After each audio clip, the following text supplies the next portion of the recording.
And just like that, we are back. We are back for more. Are we gluttons for punishment, or does football roll on? Indeed it does. Welcome back to United View.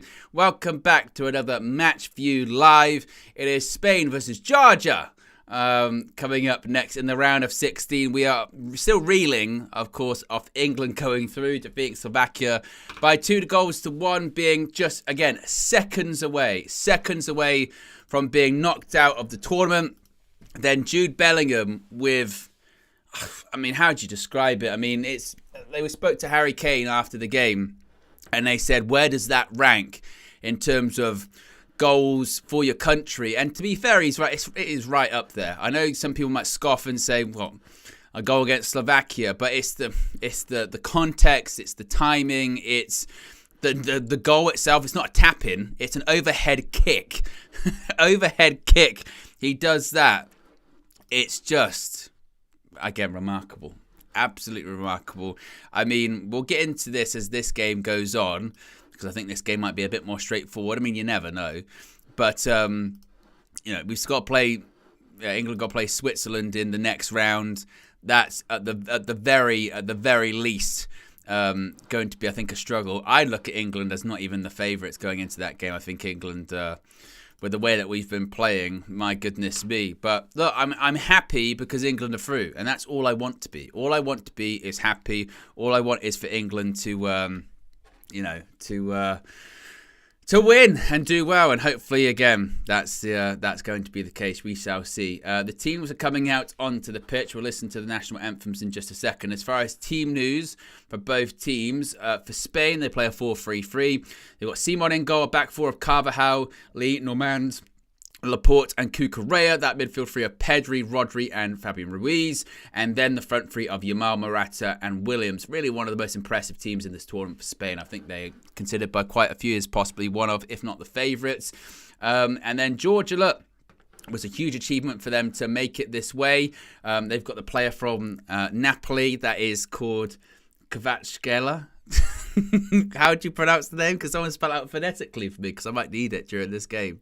If you can, that would be great. As we're just about to hear the Georgian national anthem play right now. Oh, of course, if there had to be a game that went to extra time, it would be England. I mean, of course. But if you haven't already, click the like button. Be sure to subscribe as well whilst you're at it. Bottom right-hand corner. Ugh. I can't breathe. Chris says, hello, Owen, welcome back. Javed says, good evening, Owen. Did you have dinner at least? Well, not in 5 minutes. I did have something to eat. What else are people saying here? Show says we're about to watch some proper football from Spain. I mean, you would think Spain would comfortably beat Georgia here. F4 says, Owen, in an interview, he said himself, just call him Kavara, mate. Well.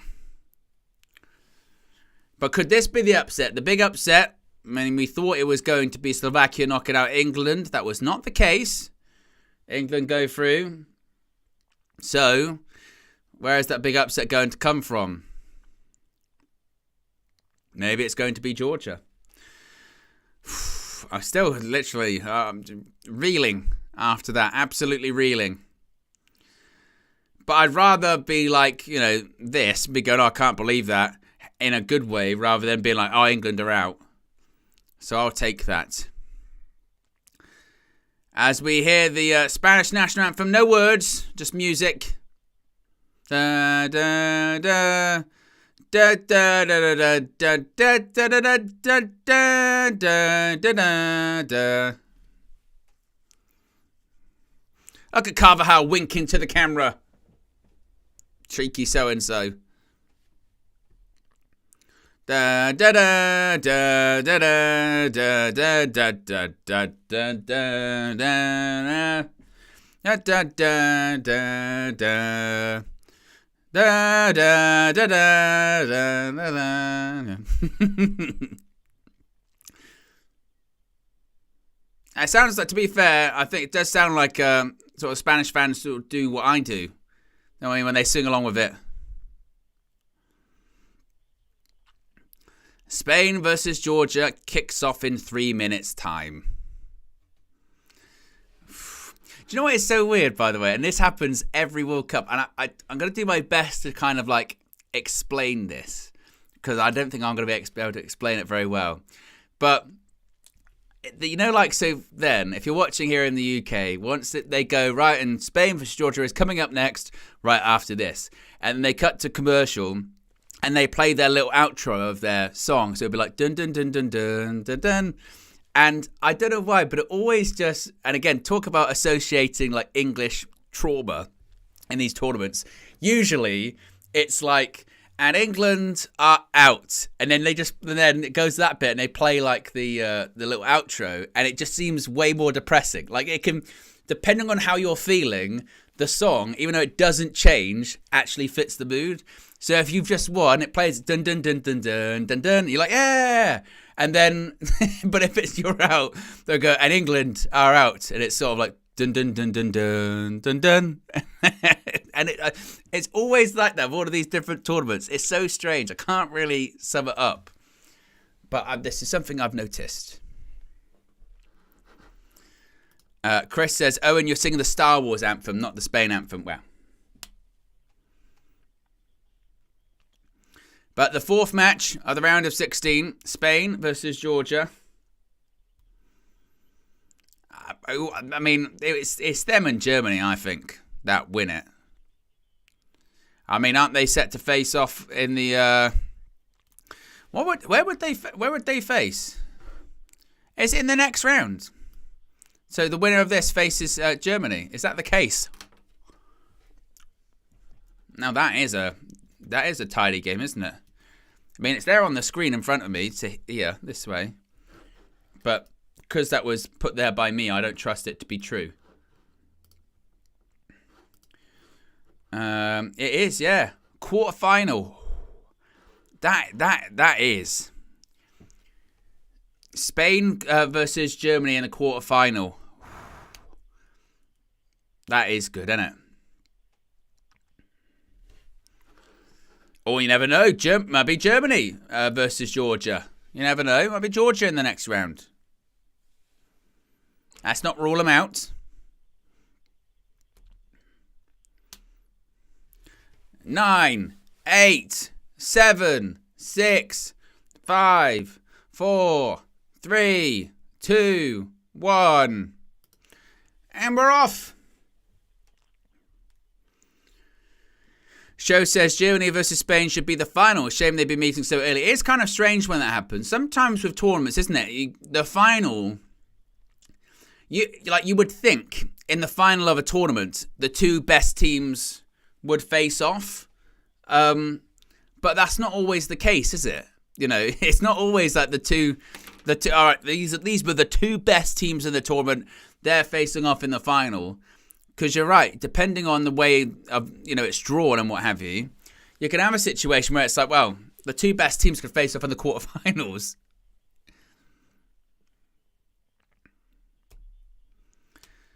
Williams. Ball in. Already. Morata. Oh, he goes down, actually. That could be a pen. No claim. And Spain already won the ball back. This match in Cologne.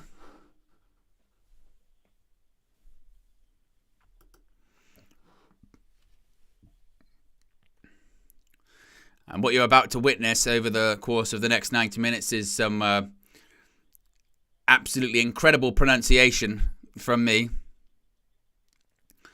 Kvaratskhelia. That might be right.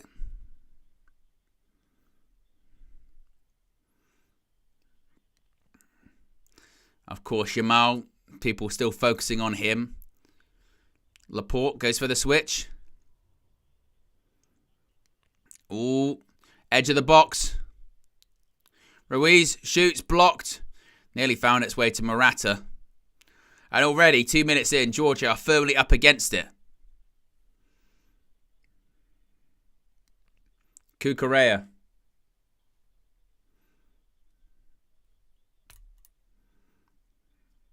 I mean, the thing that I really find the most impressive about Spain thus far in this tournament, I mentioned it after their first game, particularly in comparison to in England, is they are really so balanced. I mean, I could do the Thanos voice. They are perfectly balanced.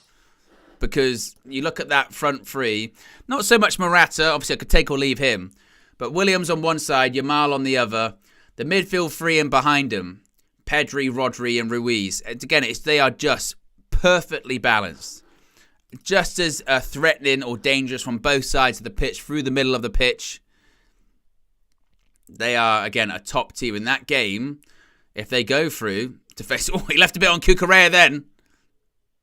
I'm going to play on. Oh, he's fine, Cucurella now. Look at him. Running around. No problem. Ball in. Nobody there. Flag goes up. It's offside.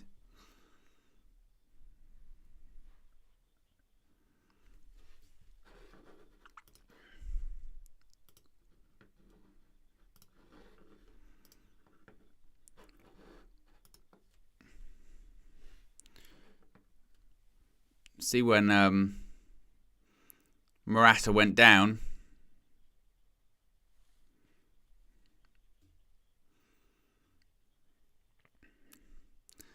And it's a free kick to Georgia. And look, Spain also, they are the example of a team that I mentioned with England and them having possession for the sake of possession and not doing anything with it. Spain are a team that shows you how to have a lot of possession but be effective with it. They'll have a lot of the ball, but they'll create. Here's Yamal. Look at him, keeps going. Ball in! Oh, Pedri was stretching, and the keeper makes a save.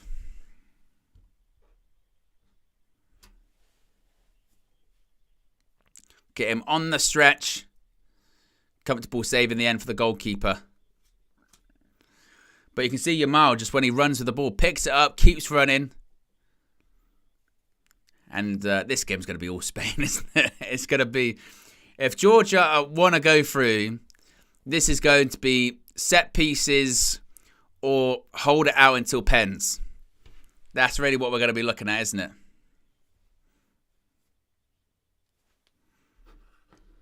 This is going to be a lot of domination. Cucurella.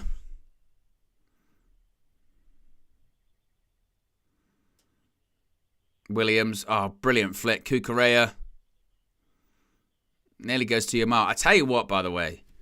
Again, you look at... Again, they're wide players. Yamal and Williams. They are just brilliant. Again, from both sides of the pitch, you've got to deal with those kind of threats. Rodri, good pass. Ruiz. Williams. Cuts it back. They are just so dangerous. Really. 5 minutes and it's just been all Spain. They're just so good. They really are. So good. Here comes Cucurella. Williams. Cucurella gets the ball back.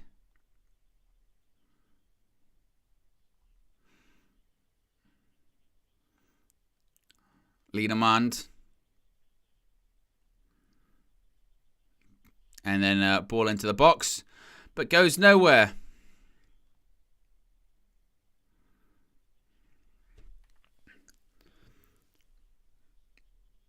Look at that little flick by Williams. They beat Georgia 7-1 in one of the qualifications. Wow.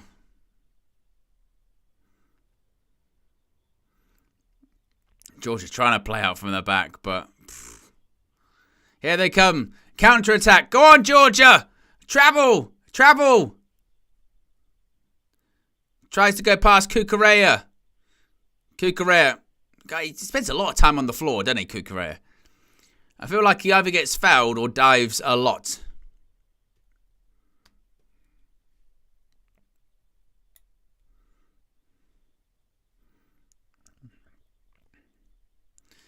Once again now, Spain have the ball back.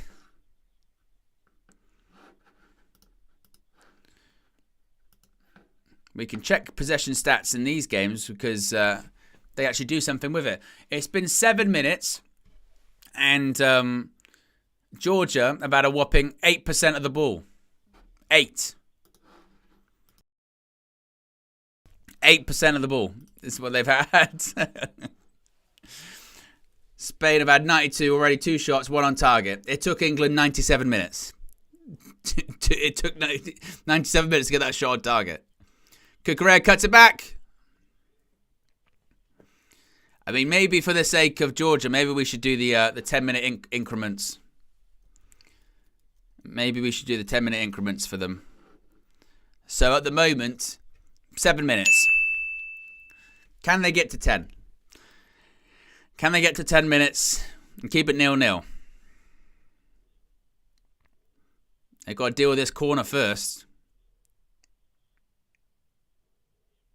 Williams. Ball in. Oh, it's a teaser. And now Spain have the ball again.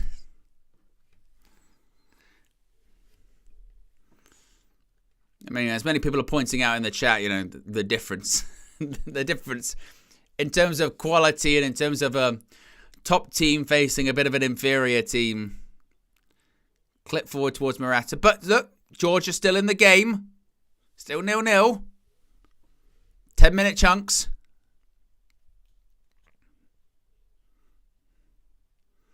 All the way back to Simon in goal.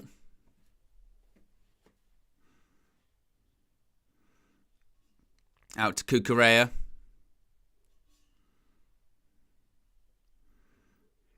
Pedri. Cucurella again. Laporte. Nick Williams. Who will try and take him on every time. And be successful the majority of it too. Laporte, Cucurella.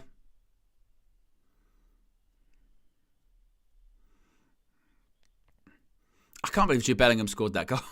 I'm still a bit in shell shock with that goal from Bellingham. I think I've kind of screwed my voice a bit as well. By the end of this game, I don't think I'll have a voice left. I think Jude Bellingham has done that to me. Williams is going to stand over this corner. Williams, ball in.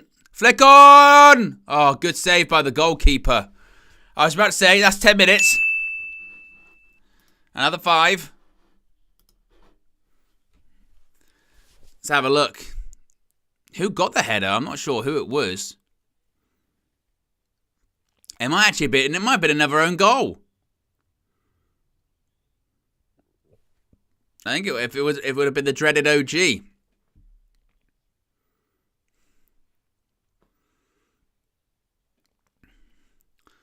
For Georgia. Back out to Laporte. Rodri. Good pass, Pedri. Oof. Nearly flicked on. Literally. It's been 11 minutes of Spain just relentlessly attacking them.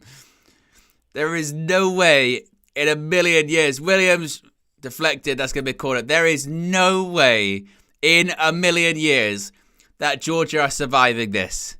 I mean, my goodness me. This is... They say the word relentless on commentary, and that's probably true. You just can't survive. Georgia on the counter-attack. No. One back straight away. Rodri. Laporte. Pedri puts out to Yamal.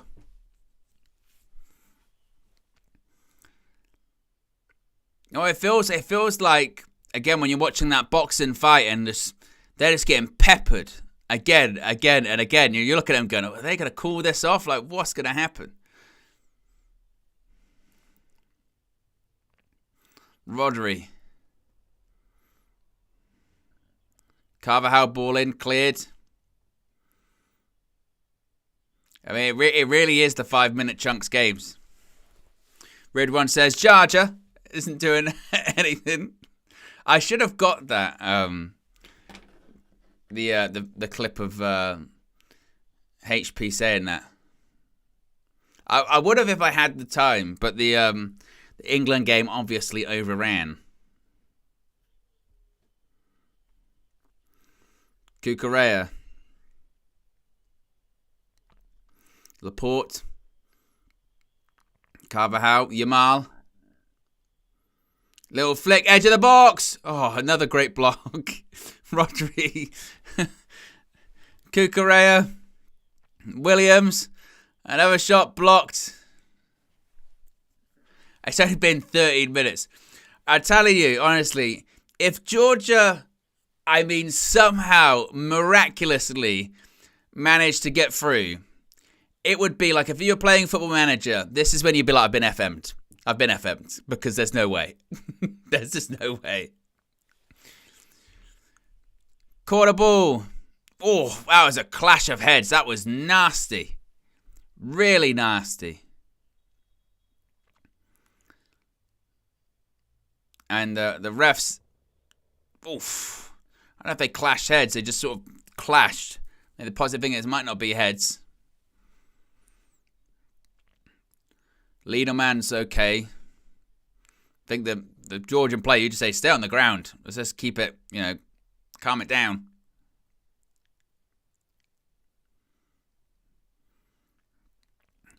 And we've seen already like 5 or 6 last-ditch blocks.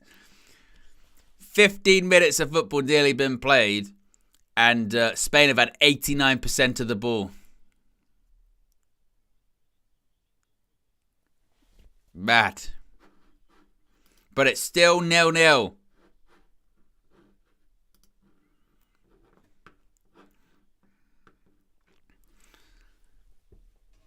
As we're heading into the 15 minutes gone, which should be the 5-minute chunks. That's what you got to do. Cucurella. Oh, bit of a short pass, nearly.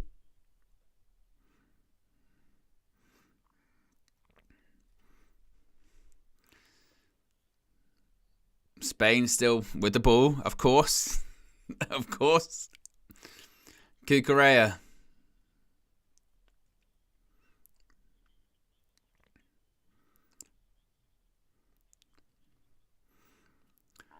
They're saying they're praising Cucurella and the Spain system on commentary, saying he likes to get forward, and in the Spain system, he sees that. But let's face it, 15 minutes. Let's face it, I think a lot of left backs in this Spain system, you don't have to do any defending, do you? Because you've just got the ball. Yamal. Is that going to be a goal kick? It is a goal kick. Oh, it's a corner. Ah, oh, damn.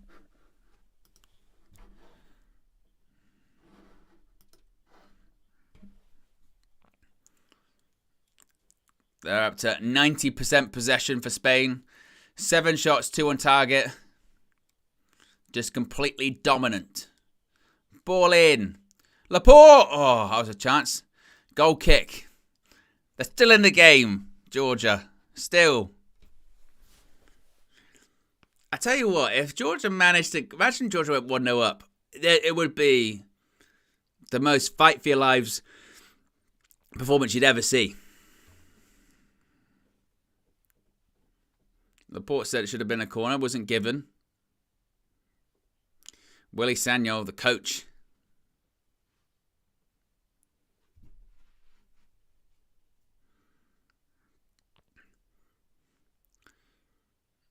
Is that going to be a foul? Yes, a free kick to Georgia.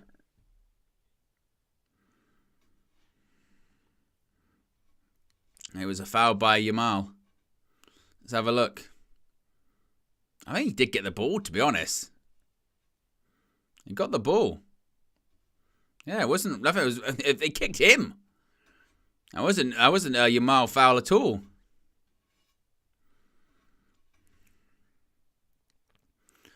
All the way back to the Georgia goalkeeper. A rare bit of possession. This. Very rare. Giving the ball away. Oh, no, they've got it back. Good footwork. Kvaratskhelia. Ball out wide. Go on, Georgia. First attack. Down the right, ball in. Oh, they scored! I don't believe it! They have scored! Incroyable! This is the stuff of dreams! This is magic! I told you what would happen if they went 1-0 up. They've done it! This is magic! This is football! Can you believe it? Oh, they've been absolutely battered. Battered for the best part of 80 minutes. Their first break and they've scored. Georgia. Georgia. Georgia. Oh, I didn't know if my voice could do it. Look at this. Ball out wide. It's a good ball in. And it's the dreaded OG, I think, again. The dreaded OG. Look at this. Into an area. The dreaded OG strikes again. He's done it again. The OG. Georgia. Unbelievable. This tournament, just when you think, I mean, they're still going to probably lose. You saw the big banner there. It said, believe. And they do. Believe. Breathe. Believe. Breathe. Believe. Breathe. Believe. 1-0 Georgia. Georgia. Oh. This. And now they do have something to hold on to. And if you've just literally tuned in, if you've just tuned into this stream and like, all right, I was coming after the England one, I'll have a look at this. Spain, for 20 minutes, have battered them. I mean, battered them. And here they come again. I mean, they've had 86% possession. They've had 8 shots, 2 on target. And Georgia have just gone up the other end and scored. OG once again. Williams. Ball in. Edge of the box. Fabian Ruiz blocked. Come on, Georgia. Come on. We're back to the 5-minute chunks again. Ball in. Headed away. Got time. Well done. Again, this was a team that lost, was it 7-1 to Spain? That's 20 minutes. Another 5 minutes.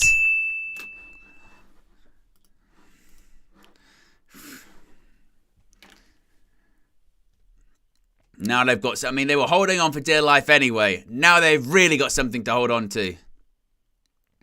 Have they scored too early? Maybe.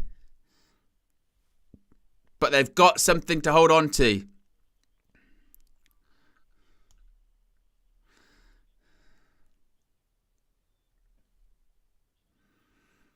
Here's Williams. Well done. They've won it back again. Oh, look at that. Great foot. Oh, sensational. No, he got too excited. Wins the ball back. Oh, through the legs of Williams. Oh, look at that. Sensational. I'll tell you what, Cucurella flew in as well.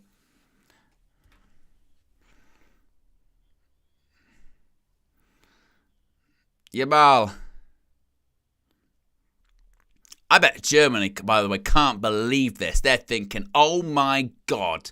As things stand, we face Georgia in the quarterfinals of the European Championships. Rodri. Shoots! Good save by the goalkeeper. Omar says, that's why we love football. They still might lose. Look, they still might. But, again, if you didn't see that opening, 15 minutes... unbelievable. And they're still getting battered at the moment. But it is 1-0 to Georgia. On a day which England were seconds away from being eliminated and somehow found their way through. Could this be the upset? We thought England were the upset. Could this be the upset? Nobody would have thought it. All you need is one attack. I mentioned about getting FM'd. You'd really... if you were playing this on Football Manager at the moment, you'd be like, I'm being FM'd. I can't believe it. I'm being properly FM'd. Carvajal.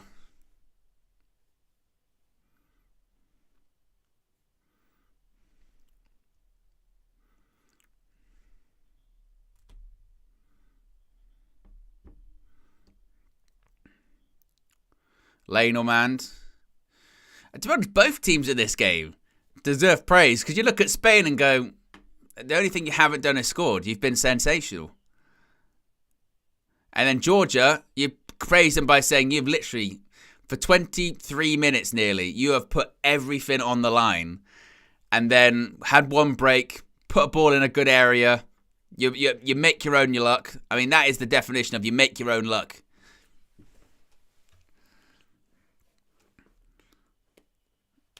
Cucurella.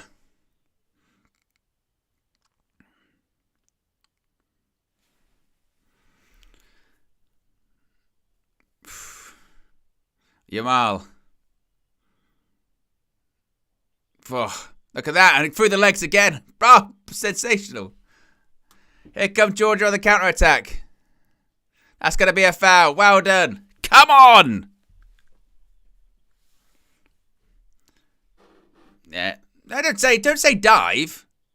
Look at Morata. He tries to pick him back up and goes, I dived. No, he didn't. You fouled him. Idiot.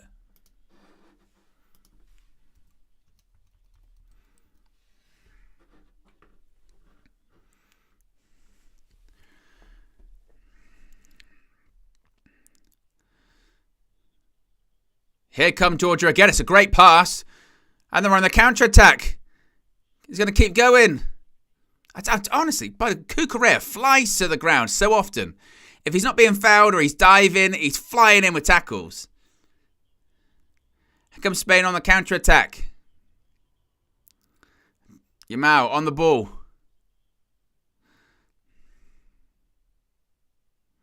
And that's a Spain throw.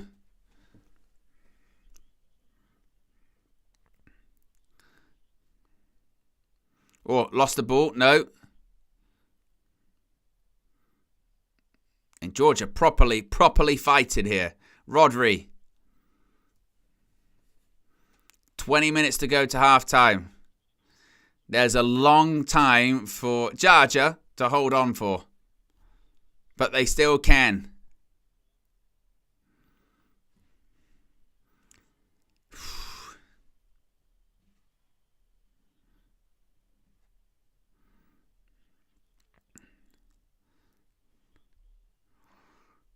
Rodri. Shoots. Blocked. Hooked away. I got to be a corner. I think it is. 25 minutes have gone. Another 5. Super chat from K Flow says, funny enough, I always sign the Georgian keeper on FM. He's up for a transfer this summer though. One to watch. Hey. Never know. But 25 minutes gone. It's Spain 0, Georgia 1, and what would be the biggest upset of the round of 16 thus far. I mean, yes, you could maybe say, would you say Italy going out yesterday was an upset? I mean, I suppose they're defending champions, so yes, to an extent. But I think if you had been watching the tournament, it wasn't too much of a surprise. Switzerland had been really good. But this obviously would be another level. Georgia have only completed 42 passes.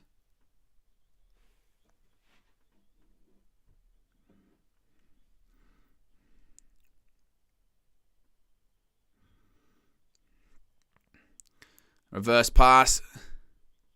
Edge of the box. Pedri over the bar. Goal kick.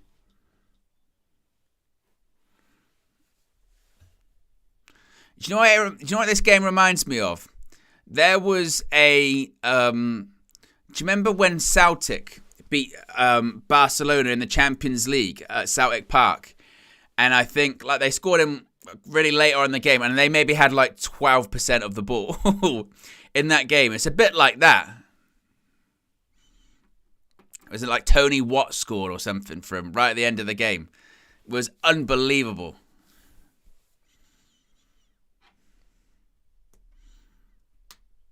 Rodri. Fabian Ruiz. Good pass. Oh, what a block. And that day, it was Fraser Forster made like some outrageous saves. It was incredible.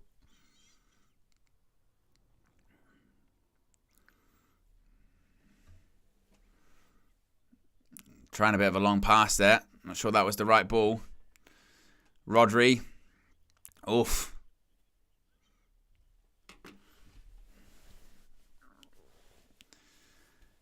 Here we go. Is this going to be a Georgian counter-attack? Maybe.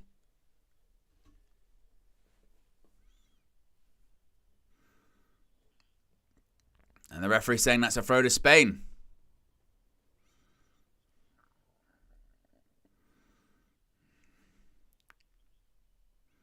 Cucurella. Cucurella again. Rodri.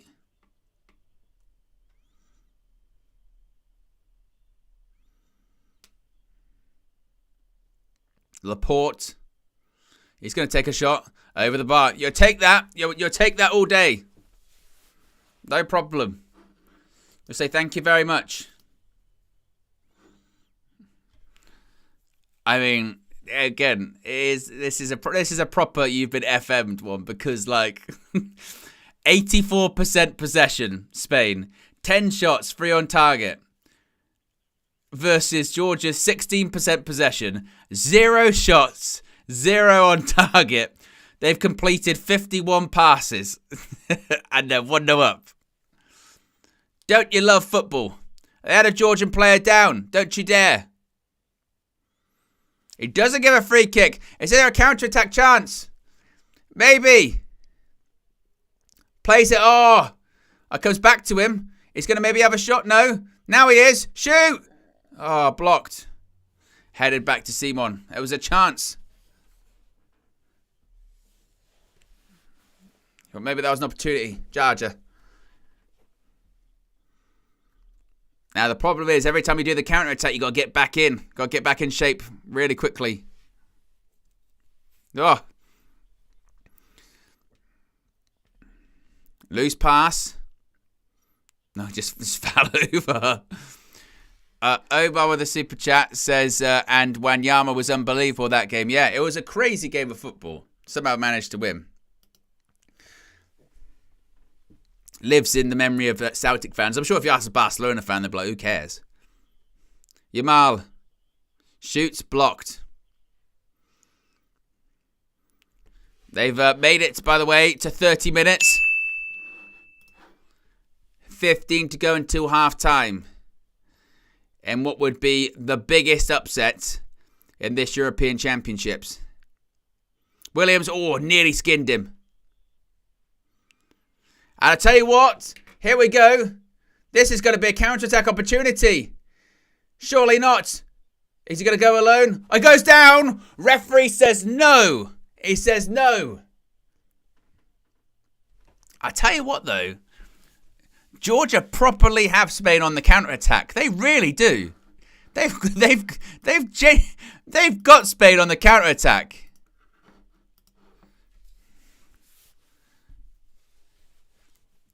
Obviously, Georgia are 1-0 up, but they're in it. They're really in it.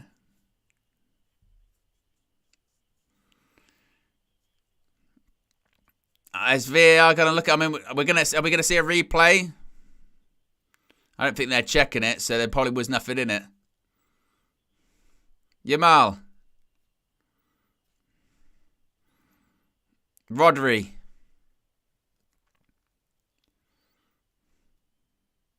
Ball in. Headed away. I mean, and this really is one of those ones where it's like, you celebrate every header. You celebrate every tackle. You know, you properly do that. And that's a throw into Georgia. Come on! Come on! Let's have a look. Here we go. Nah, he dive. He dive. I tell you what. He hung out a leg. Lienemann hung out a leg. Then he realised he was like, oh my God. He was looking for it. Andros Town said there was contact. I don't even think there was contact.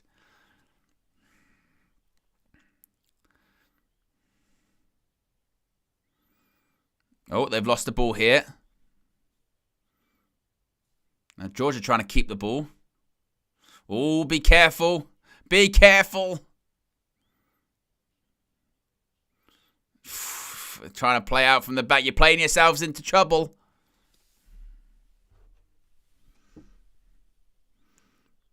Good pass. Here comes Georgia on the counter-attack. Kvaratskhelia is into the box. Is that going to be a corner ball? It is a corner ball. Come on. Come on. I tell you what, the counter-attack is not only really good, but it's properly on. Because Spain commits so many players forward.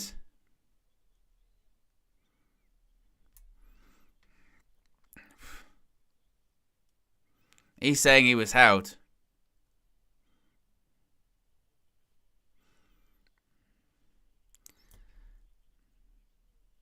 Corner. Ball in. Couldn't make anything of it. It's a fascinating game though, isn't it? Real great game of football, this.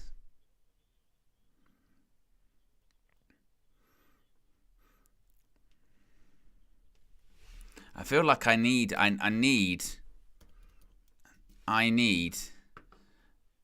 see if I can find Harry Pinero, Georgia. I need to see if I can get that.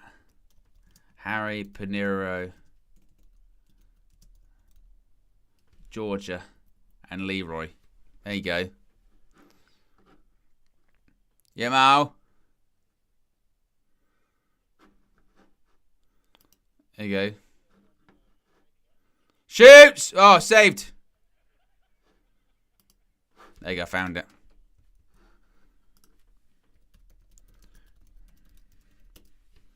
I'm rapid.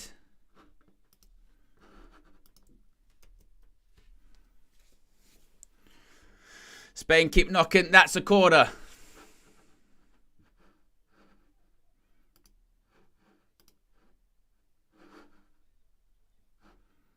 No deflection. Keeper does well.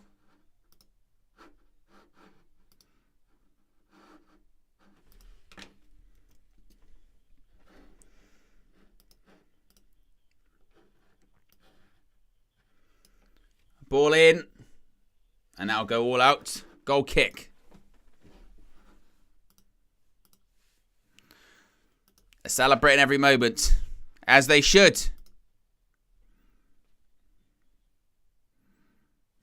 See, I'm just doing the... This is the hidden work of the soundboard, yeah? This is what you don't see. I've got to find it. There you go. That's there. I'm doing the KG. There you go. There you go. What do you call it? What you call it? There you go. There you go. Where's the what you call it?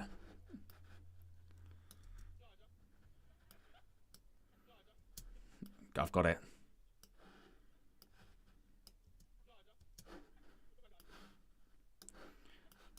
Boom. Where's the what you call it? There's the what you call it. Gotta find the what you call it. Boom. And put that. Let's make sure you got the what you call it. And that's done. I've got to add the sound in to my various sounds I've got on here. I mean, I've got a lot. I do have my pages I've got for this soundboard is crazy. Where did I put it? Allow.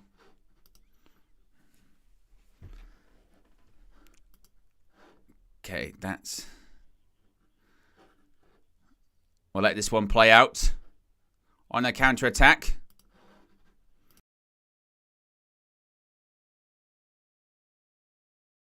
Pass. Into the box. Can he pick out a teammate? Ball in. He tried the overhead. Now known as the Bellingham. It's a foul. Here comes Williams on the counter-attack. As of right now, though, it is still 1-0. Yep. Williams in the box. Williams saved by the keeper. It is still 1-0. Oh.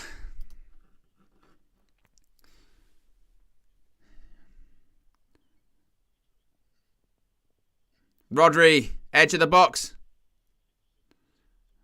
Williams. Edge of the box. Rodri shoots. Oh, it's brilliant. Absolutely sensational. I mean, it couldn't get more in the corner from Rodri there. Outrageous. It's 1-1. And they've done everything they possibly could. But still.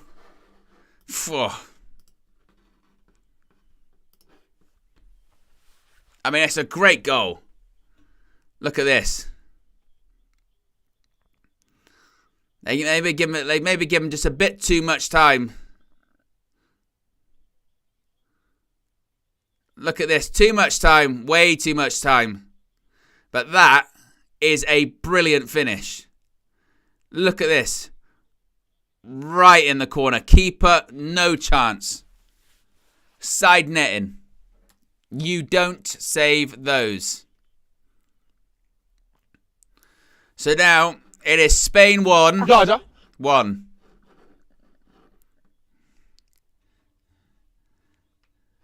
Spain a level. Game on, folks.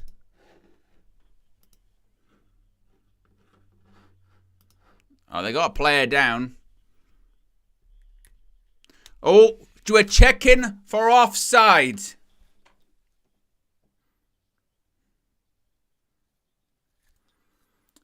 Okay, they're saying Morata may have been in an offside position.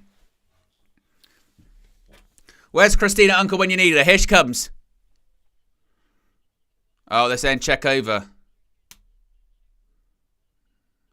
That was quick. Let's go. So, no.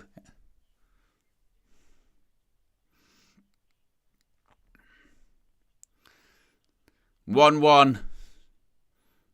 It looks like there could be a player from... that's coming off. I don't really see the replay.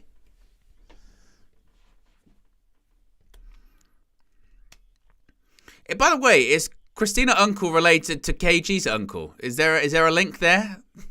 is there a link? Does Uncle have a sibling or a partner or something like that we don't know about? Is that the situation? ITV have Christina Uncle and KG has KG Uncle. that he goes to for refereeing advice. KG should definitely utilize that.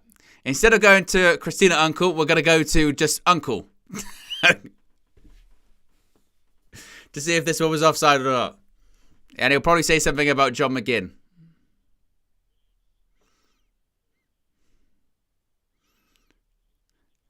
That goes out for a throw-in.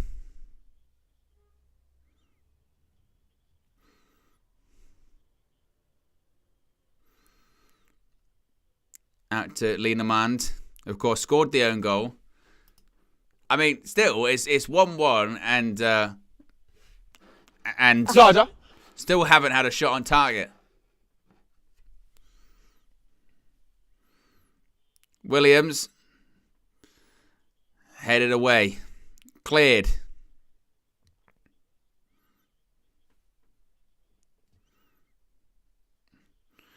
But still, it's a level game. They're still in it. 3 minutes to go to half time. which if you watch the first 10, 15 minutes, you would have thought would definitely wouldn't be the case.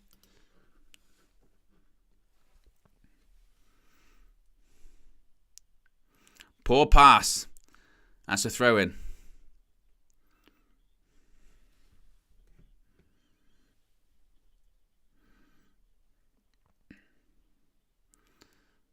That's the thing is, that's what Rodri does, isn't it? Just scores big goals, even when his team's not maybe. I think it's as well with today with Spain. It's not as if they haven't played well; they've played brilliantly. Like their football has still been top notch. You know, they are a fantastic side. It's not like, you know, the England situation where it's like, oh, they won, but they were awful for the majority of the game. And what will be interesting, if it is Spain versus Germany in the quarterfinal, what will be interesting to see is, do Germany do the drop-off and go, look, Spain are going to have the ball, we're going to take them on the counter-attack, but obviously we're far superior. So we'll be clinical, or is it two sides that want to have a lot of the ball and see what happens? Morata booked. And it is a booking as well, actually. Good call by the referee.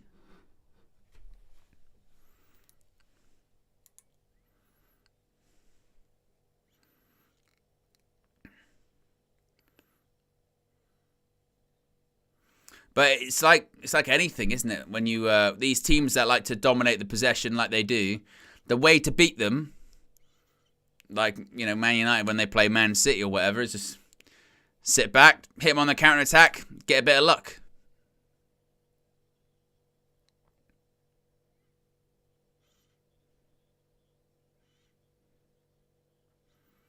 A bit of a nearly short pass. Here's Rodri again.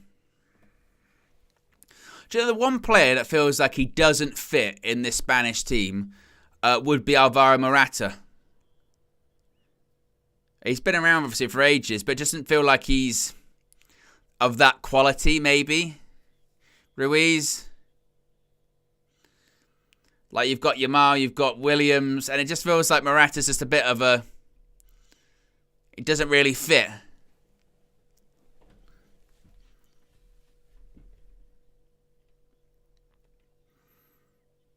Williams when he had that shot. Well, they made it to 45 minutes. How much time is going to be added on?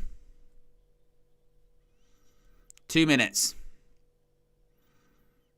Look at the goal from Rodri. The only thing is just he has had too much time, didn't he? Too much time, was given too much space on the edge of the box. Of course, this is a player that scored goals in the Champions League final.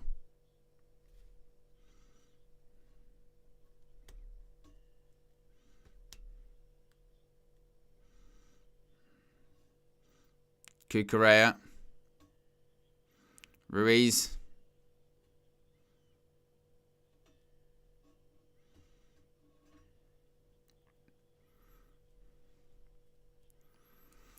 Show said you'd be surprised now that Morata has a brilliant goal-scoring record for Spain. To be fair, I mean, it's not as if he's going to suffer for chances, is it, in this Spanish side? I don't think he can look around and be like, that's just not creating anything for me. Yamal, blocked. So now, I guess, go back to their original sort of tactics, which is just make it as far as the game as you possibly can. Maybe go for penalties, something like that. Cucurella.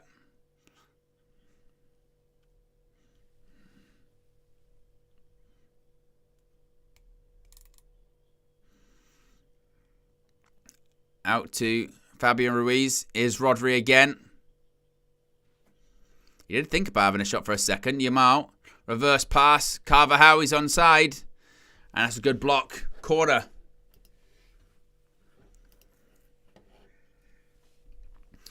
Ahmad Deshan says the Spain team with prime David Villa would be scary. What is it? They've had some great strikers, haven't they? David Villa, Fernando Torres, Diego Costa.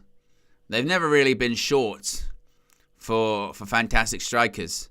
put any of them in their prime in this team. My goodness.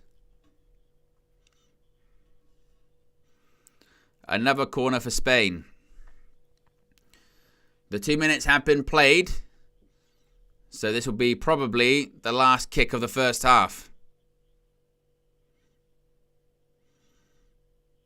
Ball in, headed away. And that's half time. And they'll take that. I mean, Georgia go 1-up. I mean, if anything, they might just be a little bit disappointed that they couldn't hold on to half time. But it's half time, and particularly after the first, 20 minutes, you definitely wouldn't have thought it's going to be 1-1. We're going to be level at half time. Spain won. Georgia. 1. I keep forgetting I've actually got that now. So we can continue to use that quite a lot. Georgia. Yeah, 1. Oh, my goodness me. Do you know what as well? Because obviously I had to go straight to the Spain Georgia. game afterwards. I still haven't really sort of digested what happened with England and the game. Oh, incredible. I mean, in terms of a match, of a 90-minute, 120-minute span of things, England were terrible and rubbish, and really no different, and really no different than they've been throughout the entire tournament. And once the euphoria of things wears off, and you talk and you put Jude Bellingham scoring a wonder goal aside and what have you, you realise that we play Switzerland next, and you go, well, with how they're playing and how we're playing, that might not be good. I mean, sometimes you kind of get lost in the fact of, yes, it was last gasp winner, and yes, a goal in early extra time, but you're playing Slovakia still, and what would happen if you were playing Spain? What would happen if you were playing Germany? What would happen if you were playing whoever it may be? That would be the concern. But I sit here this evening a very happy man because my country won and got through, and I thought they were going out. I really did. I thought England are done here, and I was very upset and angry about that. So the fact that they're through, I will take it. I don't have huge optimism moving forward. Well, my optimism is actually lower than it was before the game, and that was pretty low anyway. My prediction going into the game was a 2-1 or a 1-0, so I got that right. And my prediction heading into the tournament was that England would go out in the quarterfinals, and that can still very much be a possibility, by the way. So I might be spot on with that, but I don't care. I don't want to be right in that regard. I know sometimes with this YouTube game, it's about people like to, be right with things. I'd much rather be wrong with this, and I hope I am. I thought we were going out today. I was wrong with that. So more of that. Well, not more of what we saw today. More of England winning, please. Not more of what we saw today. Definitely not. I mean, my goodness me. What the fuck are you talking about? Yeah, I know. I shouldn't have said it. But Switzerland will be licking their lips watching England play today. But one thing you've got to say is, for as bad as Jude Bellingham was, for the majority of the game, he was not good. Obviously all the headlines would be about him, justifiably so, scoring the overhead kick, the time, the manner, the context, the goal itself, because it's a phenomenal goal. It's not a tap-in or anything like that. But he was really bad. He was really poor for a lot of the game today. But he can do that, and that, to be fair, that's kind of what he's been doing with Real Madrid, hasn't it? I mean, there's several times this season he has come up clutch, late winners, last gasp winners. I think he did it. Was it in El Clasico or did it in the Madrid derby? One of those games. He's been doing that a lot. And he looked tired out there. He really did. And what I will be curious to see, and I don't know anymore, but I really hope that Gareth Southgate looks at the sort of shape of how the game ended, and he might switch things to a back 3, back 5, because that's how Switzerland play. I think Ivan Toney, you'd look at him when he came on, made a massive difference, didn't he? He was really, really important, and I hope that he gets a start. I still think Cobby was really unfortunate to get taken off, because I thought he was England's brightest spark. And I thought he was really unfortunate to come off. So it'll be interesting to see what happens with him. But you look at Switzerland that played yesterday, look at Granit Xhaka, who I think has been really, really good in this tournament. Granit Xhaka has been really impressive. And to be honest, that's not, and again, anything new. He's actually been really impressive for the last 2 seasons, really. Of course, Bayer Leverkusen this past season was phenomenal.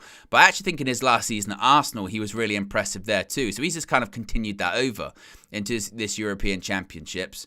I'm just seeing that goal again. Oh, it is a brilliant goal by Jude Bellingham. It's fucking outrageous.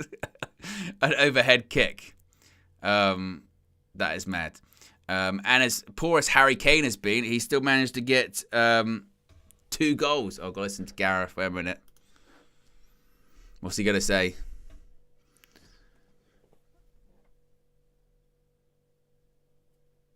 Nights like tonight do have everyone on the edge of the sofa and behind the sofa and over the sofa.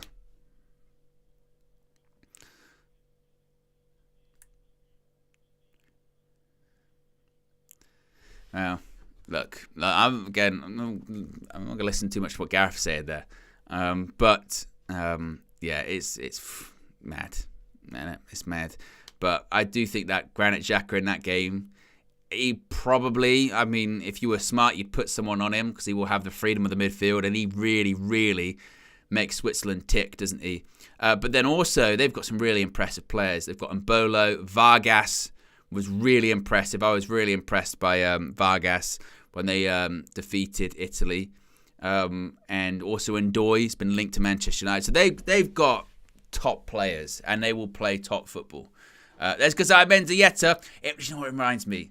That reminds me of Revista de la Liga. Oh, what a show. What a show that was on Sky Sports. When Sky Sports had the rights to La Liga, they did do some brilliant coverage. I know Sky Sports gets criticism for some stuff and what have you, but their coverage of La Liga was bloody good. I used to love Revista de la Liga with Guillaume Balaguer, and who else did they used to have on there? They used to have Mendieta, Salgado. They used to have on there too. It was a good show. It was, and they did really good coverage. And I used to love watching. You'd watch Super Sunday on a Sunday, obviously, and the last Premier League game would end, and then you go straight into La Liga. You go straight into La Liga. They'd have usually, Real Madrid or Barca or maybe like Valencia or Atletico playing, and it was sensational. It was really good. Their coverage of the league was great. I haven't really, and since they've lost it, I mean, I know now. I think they have games on ITV4. I think with Semra Hunter, friend of the channel, big up to her. But it's not really the same. I used to really enjoy that. But still, I mean, that's reminiscing in the past. Just seeing this goal again. The first goal of the game, of course, it went to. Of course, they went 1-0 up. It was an own goal. Own goal strikes again in this tournament. There he is. Gazai Mendieta. Valencia, captain. This goal from Rodri. Jason says Spain will win this tournament. K-Flow says England will make the final in spite of Southgate. Look, Flex's prediction still on. He said that he was England are going to make. Well, he said England are going to win it, innit? So whether or not that happens, I don't know. But fair enough. Yeah.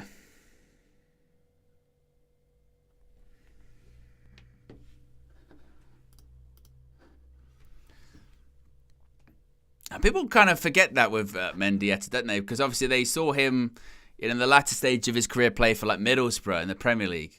But you kind of forget just how of a top quality midfielder he was and how good that Valencia team was in, what was that, like sort of late 90s, early 2000s. I mean, Rafa Benitez's Valencia won La Liga. I mean, they had, who was the goalkeeper? I always forget his name. It's Canizares? Canizares? Goalkeeper? Canizares in goal. I remember him. They had Pablo Aimar. I mean, who is that? What year did they win the Liga? Was it Valencia, I want to say 02, 03, maybe? Or is that too far? Is that maybe a bit too much? They finished fifth that season. Maybe it's earlier than that. There you go. They finished fifth. 01-02. Rafa Benitez winner of La Liga. Terrific. Who did they have in their team? They had Canizares, Fabio Aurelio. There you go. Pablo Aimar. Who else did they have that would stand out? They had John Carew in there. Albelda was another one. Was Mendieta even a captain from them? Maybe he wasn't. Was he gone? Mendieta. This is what's always fun about the Google machine. Or was that had he just left at that point? He went to Lazio in 2001. Maybe he just left. If that was the case, you'd be furious, wouldn't it? Imagine that. Valencia, blah, blah, blah, blah, blah. Valencia went to the final. Of course, they went to the final of the Champions League as well. Went to the final of the Champions League, lost to Bayern Munich penalty shootout. And then he went to Lazio. And people forget at the time, Lazio were like a big team. I think wasn't that, didn't Sven win the Serie A with Lazio at that point? Failing to match performance of departed playmakers like Pavel Nedved and Juan Sebastian Veron. Oh, Lazio 01-02. Is that when they won the league? Or was that season before? Or was it 99? There you go. 99-2000, they won Serie A under Sven-Göran Eriksson. Unbelievable. That's some of the players they had. Roberto Mancini, Diego Simeone, Alessandro Nesta. Yeah, proper team. I've just been massively sidetracked. I mean, that's a proper ADHD moment. I just completely forgot I was on stream then. I was just looking at, I was just very much down a rabbit hole, And the thing is, that happens to me in everyday life so much. You know what I mean? I'm meant to be doing something. Next thing you know, you're on your phone, you're on Wikipedia, and you're down a rabbit hole. I'm looking at the Lazio team in 99-2000 going, which players do I recognise here? Oh, it's a very impressive team. Very impressive. And then you're looking at Valencia going, look at this team. Oh, they made it to the Champions League final. Very impressive. Then you turn around and go, oh my God, I'm meant to be on a stream. I'm meant to be talking. I'm meant to be doing things. It's half-time here. 1-1. Spain and... it was the opening own goal. The dreaded OG strikes again. And the goal for was ruled out by a Rodri equaliser. And you would expect Spain's domination to continue in the second half. But you never know. Could be another counter-attack, perhaps. What else are people saying here in the chat at the moment? Ridwan says Lazio 99-2000 was top. Of course, that was the excitement of Sven becoming the England manager, wasn't it? Of going, oh, look at this guy. He just won Serie A not that long ago. And obviously we had a great group of players, England, during that period of time. I saw a clip, I don't know if you guys have seen it on social media. ITV shared it. And it was the studio for, I think it's when England played Brazil at the 2002 World Cup. And the analysts in the studio for that game were Terry Venables, Sir Bobby Robson, Paul Gascoigne, and Gary Neville. And I looked at that room and thought, I tell you what, there's some proper knowledge there, isn't there? Proper knowledge. I kind of had forgot that Gary Neville didn't go to that World Cup because he was injured. I think he broke his foot. But, and when with Gazza, obviously one of England's greatest ever players. I don't know how much of a, great when it comes to pundit, but you look at Terry Venables, Sir Bobby Robson. Again, that's knowledge. And they show when Brazil score and everyone, everyone has like a reaction, Like Gazza gets up and gets angry.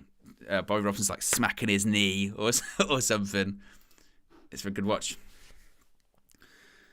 Took a look. Bellingham. Unbelievable.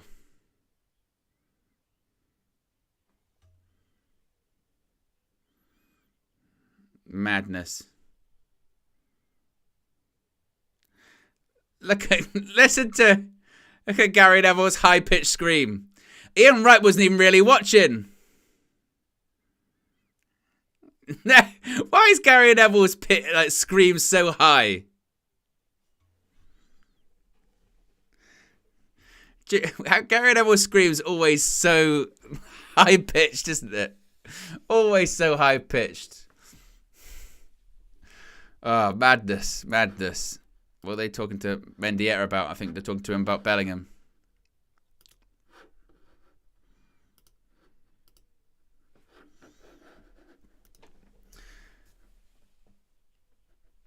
As we get ready for the second half to kick off. Manish says, look at Roy Keane though, no reaction. Well, he is Irish. I mean, it'd be very strange if he was celebrating to the level of Gary Neville. That would be a bit odd. That's why I used to always laugh about Andy Townsend when he used to do commentary for ITV. I mean, this was a guy that played for Ireland. He was the captain of Ireland. And then he'd be cheering for England when he was doing the commentary. Well, here comes Spain, dragged out wide. As Ridwan says, that's his job. It's his job. To be fair, I thought Roy Keane afterward the game was very balanced when he was just kind of like, look, if you're not playing well, what's the most important thing? You go through. And it's kind of like the United thing, wasn't it, this season of it only started to become really, really problematic for Erik ten Hag once results stopped happening. You know what I mean? At the beginning of the year, and people forget this, at the beginning of 2024 when United were winning, what they win, like 6 games in a row or something. Performances weren't great, but you're like, hey, points, that's what matters. Wins matter. If you're playing shit, but you're winning, it won't get you all the way there, but it'll buy you more time. But, I mean, again, come Switzerland, I don't know. And to be honest, with if England hadn't won, I would have blamed Flex, because I'd say, look, Fleck, the day that you appear on ITV, oh, it's an opportunity, he slipped! Run! Oh, I thought for a second.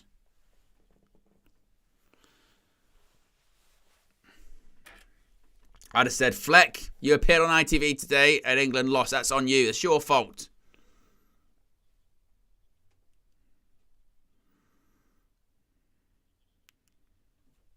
Morata. Yamal. Little flick. Morata. Pedri. Morata again. Ball in. Nobody there. Is that going to go up for a throw? It's going to be kept in by Cucurella. Ball in. Cleared. Looks like Georgia complained they should have had a free kick, perhaps. I think is what they're saying.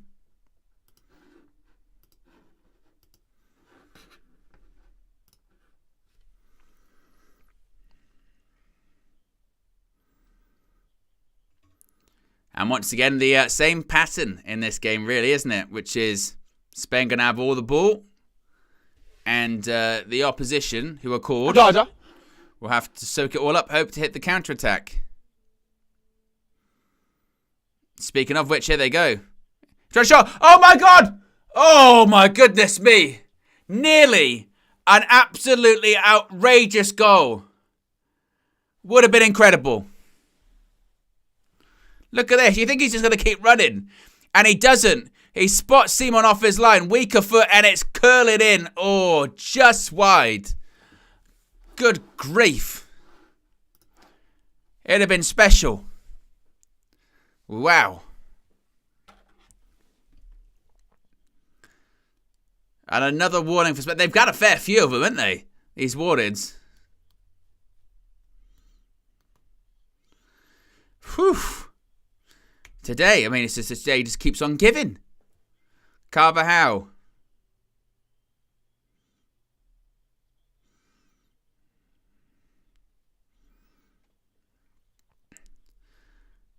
I tell you what, they are still in this game. They are fighting. Yamal cuts inside. Edge. Oh, is that going to be a free kick? Referee's going to give it right on the edge of the box.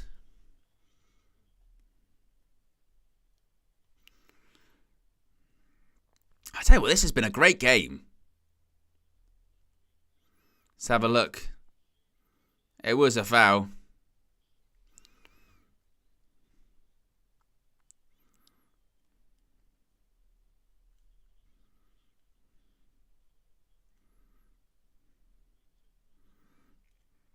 Is this too close? That's the question. Can you nick it over the top, or do you go right through the middle of the wall? Just put your foot through it? Is that what you do?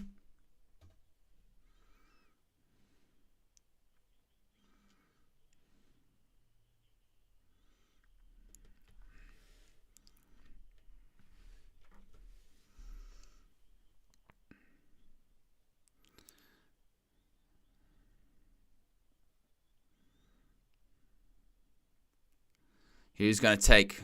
Williams and Yamal stand over.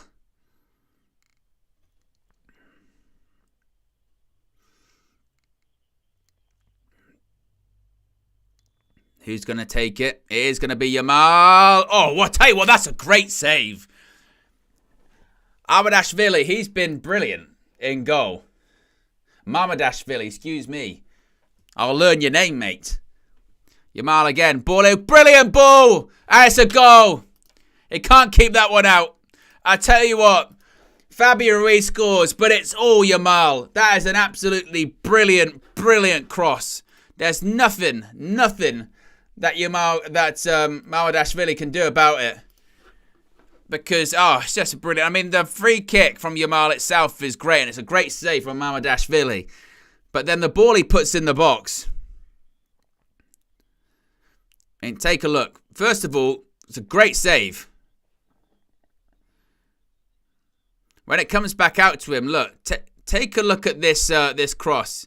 It's got so much space. Look at this. There is nothing that they can do about that. Nothing. It's brilliant. I mean, the goalkeeper, Mamadashvili, it's going to be heartbreaking for him because he's going to be like he got something to it, but there's nothing he can do. It's point blank range.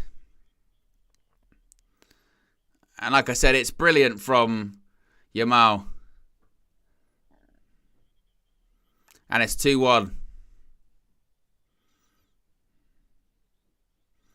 And now it is set up for Spain versus Germany in that quarter-final. Spain apparently have made a change. Dani Olmo is on. Oh, poor mistake. Here's Dani Olmo. Yamal, this might be it. Oh, puts it wide.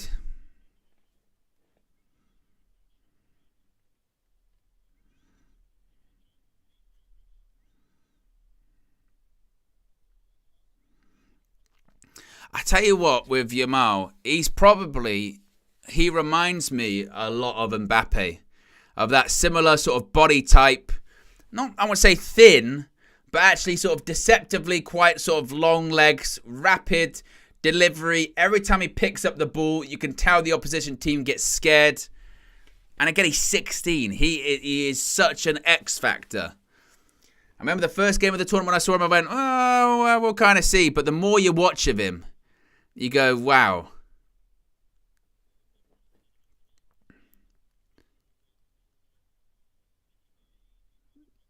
I mean, Barca somehow just churning out these players.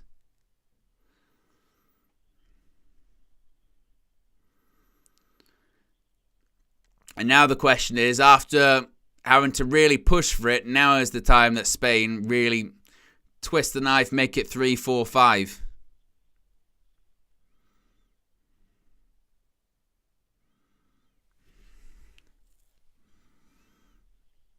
Look at Morata.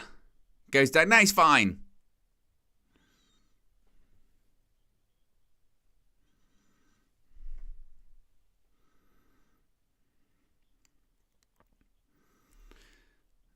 And what you would say is there any chance? Is there any hope for... Roger. Will they have one more opportunity or something? I mean, the counter-attack is on for them, but you just worry, are they just going to be too tired at this point?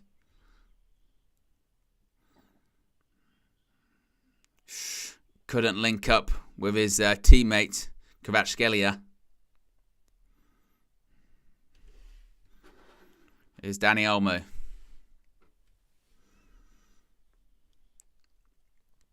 Good pass. Williams.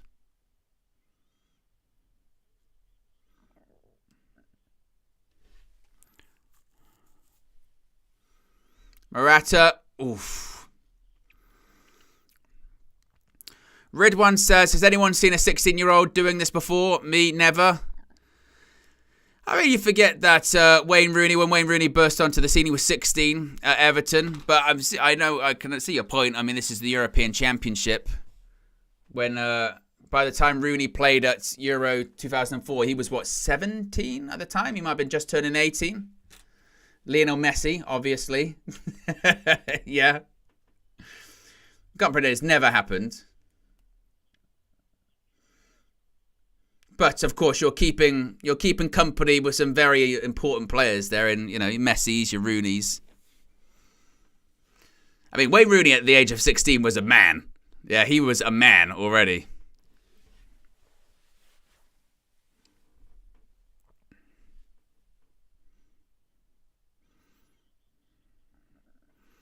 But 55 minutes, 2-1 to Spain. Here's Cucurella.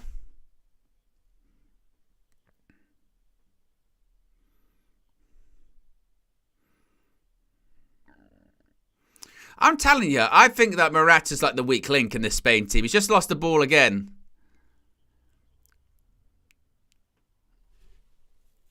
And defend it quite well in the end. Cucurella's down. That might be a booking. No. I think this referee's ref the game far better than the referee in the England game. The referee in the England game earlier on was mad. I mean, he proper was. I mean, he booked like 4 people in 17 minutes.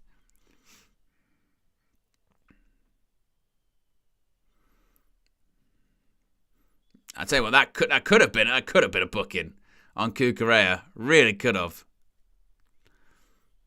If it was in that game earlier on, he would have sent him off. Is that a shoe?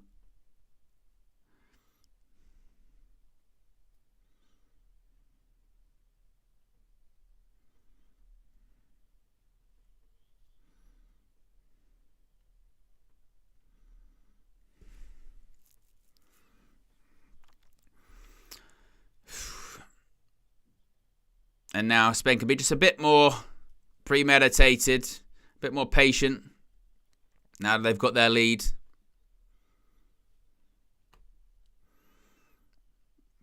As we have just over 30 minutes remaining.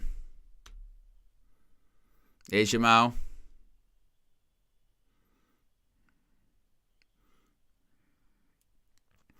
Ridwan says that midfield 3 of Spain is the most balanced midfield out of all midfield 3 out of all the teams potentially. Ruiz, Rodri, Pedri. I mentioned when I watched Spain that first game that I saw them. That was the word that just sprung to mind for me was balance. That this team for Spain, for me, is just perfectly balanced. Like you say, when it comes to the midfield 3, when it comes to the wide players, like it just has balance. You can shift it from side to side. It's equally as strong. They're a threat down the right. They're a threat down the left. They're a threat through the middle. Like it is balanced. That team is perfectly balanced. Like I said, for me, the only thing that lets them down, I think, is maybe a centre forward. Even though it's not to say that, Morata's rubbish or anything like that. Obviously, he has scored goals and is experienced. But I feel like if they just had that, world-class striker, I don't think you could touch him.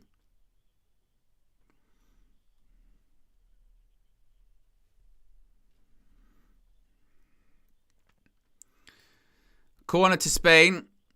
Yamal stands over it. Short corner. Gives it back to Yamal. Might have stayed onside. Shoots. Blocked. Now goes all the way back to Simon. in the end goes long. K-Flow says they can go direct or play intricate too. Well, they're not wed. So in the past, like I remember watching Spain at the World Cup was that Enrique still in charge then? I think he was. And he felt like at points they were just overplaying it. Like again, they had a lot of possession, but a lot of it was sideways, easy to play against. Whereas it feels like this Spanish side is, obviously they have a lot of the ball, obviously they dominate, but they're just a bit more direct. They're a bit more aggressive. Here's Jamal again. Oof. They've just got a bit more sort of bite about them than they didn't have previously. Cucurella.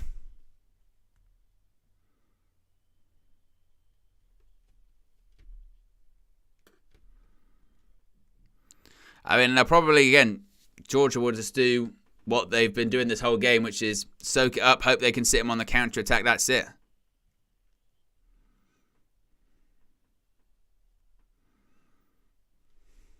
Ruiz travels with the ball, reverse pass. Rodri.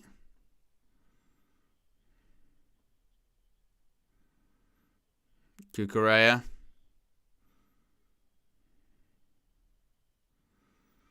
As if they tell you what, if this is a goal, this would be great. They've played this Olmo. I felt like he should have given it to Carvajal. Carvajal was maybe the option. And now he's out of position, so if Georgia do want to counter-attack, it is on. And then just intercepted by Lina Mand. Show says De La Fuente has not been given any credit from what I've seen. It's been an interesting one, actually, isn't it? Because he talks so much about how strong the team looks and, again, how well-balanced the team looks. But you're right. A lot of it does come from the coach. He has set them up perfectly. And he's a really interesting one because his managerial career has been basically since 2013. He's just gone up through all the Spanish levels of at the national team level. So coached under 19s, coached under 21s, coached under 23s. And now he's just managing the Spanish team, the senior team.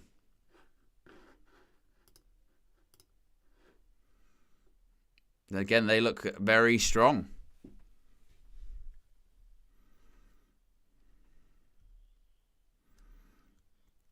Carvajal. And really, the interesting thing too is you look into their squad. Oh, Yamal! Oh, puts it wide. You look at their squad. Like, obviously, they have got players to bring on from the bench. They've got, obviously, Dani Olmo. They've got Grimaldo at left back, which is quite surprising that Cucurella is playing and not Grimaldo. But it's not as if they have a super, super, super strong squad. You know what I mean?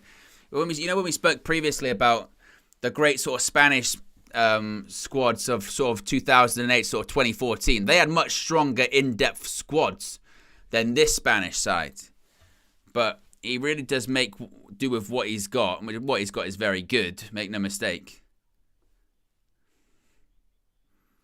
But the football they play is very impressive.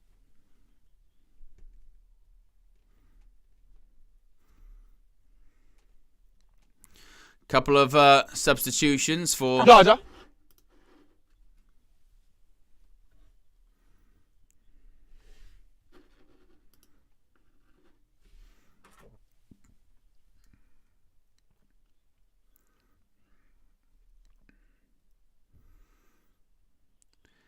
.63 minutes gone, still 2-1.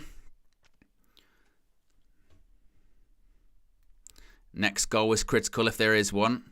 Spain get it, it's game over. If Georgia get it, you never know. Ruiz. Cucurella. Williams. Cucurella. I mean, what are the possession stats at the moment?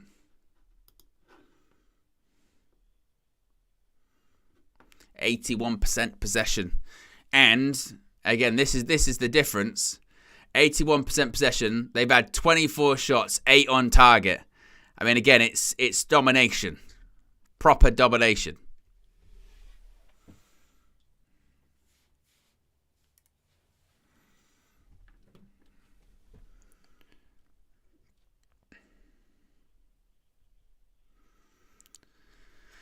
Well, the feeling is that Williams could leave Athletic Club this summer, isn't it? And that's the feeling. Again, very exciting player. Another corner.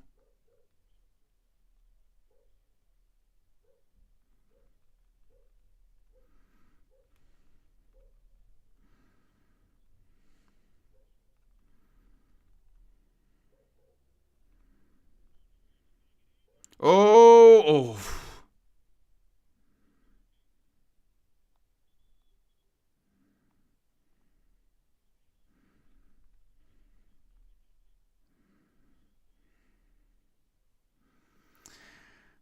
Show says shock.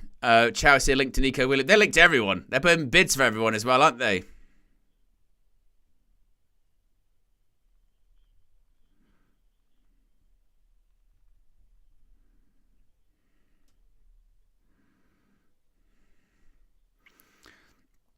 Ridwan says, can Foden stop taking set pieces too? You know what? I'm not even going to think about England anymore. I'm going to try my best.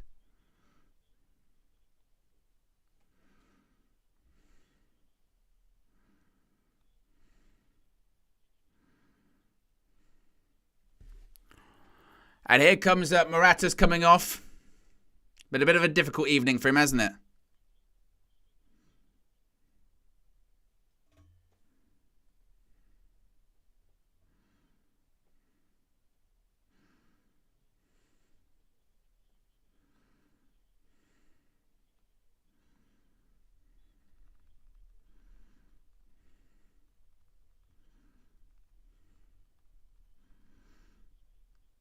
Ball over the top.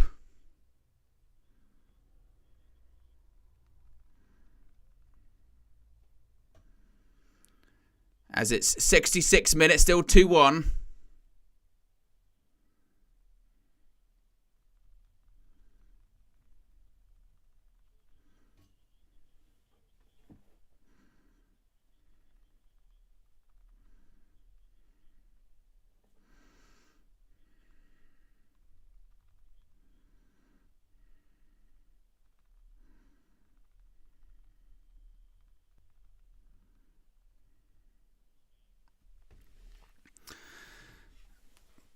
They're playing with a false 9, Spain, now too. This is going to get peak possession football, shifting positions. But if they, I mentioned it quite a few times in the game, and it's not like a Morata thing, but if they just did have a centre forward that they could play off, a proper centre forward they could play off, top world class centre forward, then I don't know if people could touch them. Oh, good pass. Here we go. This might be the chance. Oh, I went for goal. Get it across goal.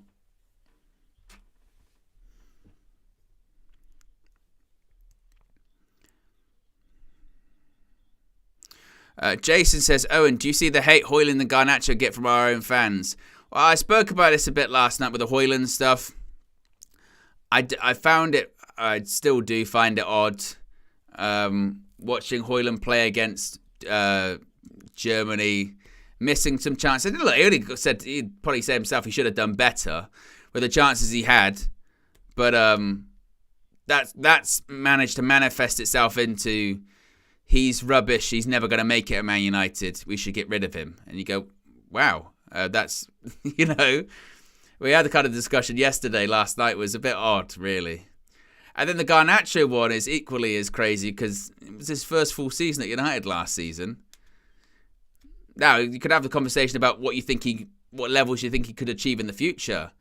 But to sort of write people who are either still in their teens or early 20s off after just a season at Manchester United is a bit, I don't know, I think it's a bit wild. Particularly based off international football, which we will all say that international football versus club football is another beast, isn't it? We've seen plenty of players in tournaments and think they're all that. Then we see them week to week in the Premier League or any club and we go, oh, maybe they're not that just as much. Show says, if we're being honest, though, Højlund had a horrible tournament. For me personally, I don't see him as our future 9, but wanting him to fail is weird. I think that's pretty close. I mean, again, I don't know about him as our future 9. We'll see with it. I think the idea that there has... I saw people sort of saying, well, he hasn't done anything for us this season. And that, again, is pretty disingenuous because, you know, he had a really strong Champions League campaign. He was our top goal scorer this season. He had that run in the Premier League where he broke records of scoring in consecutive games for someone his age. So the argument that there's nothing there, I think, is a bit disingenuous and quite selective. They're focusing on negatives as opposed to taking in all of the information. Did he have a good tournament? I would agree with you. I'd say no. And he missed chances. And I think that'd be fair. I think that's a fair criticism. But then this, again, it gets back to the kind of the hate-watching thing of like, he had a poor tournament. So by that metric, he'll never succeed at Manchester United, or he'll never be that good. And as we pointed out yesterday, if the barometer of succeeding at Manchester United is how well players do at international tournaments, my goodness me, we'd have missed quite a few sort of legendary figures. For us, we speak about Wayne Rooney and how he was great for England in Euro 2004.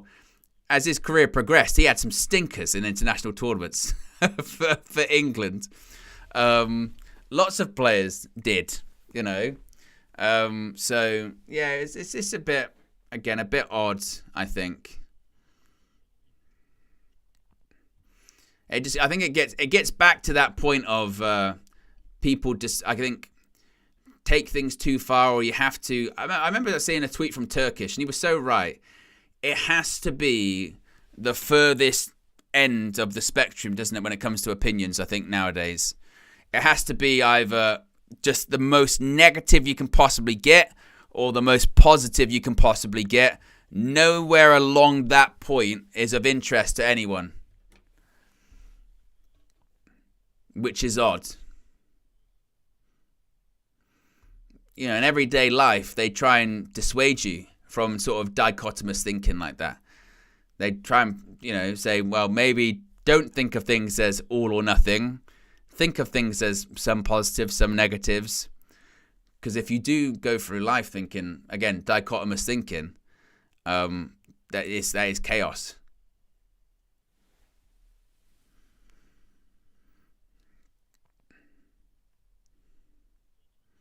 Rodri.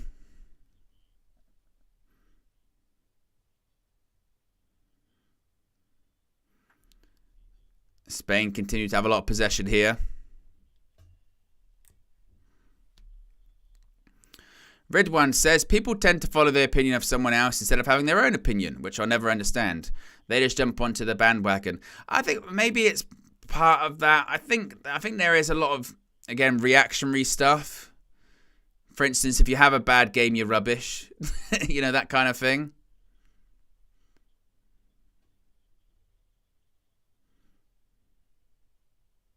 And as I mentioned earlier on, I do also think there is nowadays there is a sort of a desperation to be right. So I think sometimes if you've drawn the line in the sand that someone's no good, then you're constantly looking for more information to reinforce that point because you've already said it, which again is a dangerous school of thought to go down, because that means that at that point then you're not open to contrasting viewpoints. Yamal, he's in on goal, cuts it back. It's another own goal. It's happened again, or it's offside.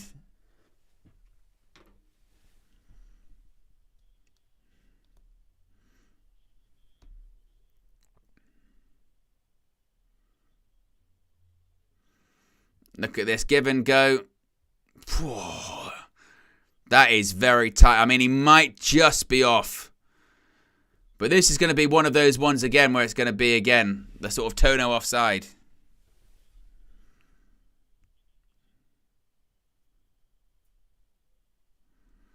Let's have a look.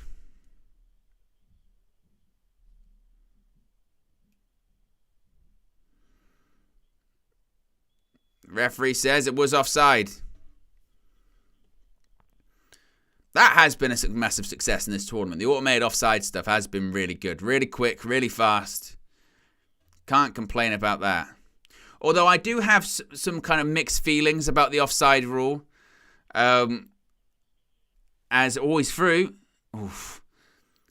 as like you saw last night with the Denmark player, who was it, Delaney, that was offside by a toenail. And whilst I understand that that's offside, I do push back on, well, what advantage is the player getting there? Oh, brilliant, sensational. If he scores, that is brilliant. That is absolutely sensational. What a goal that is.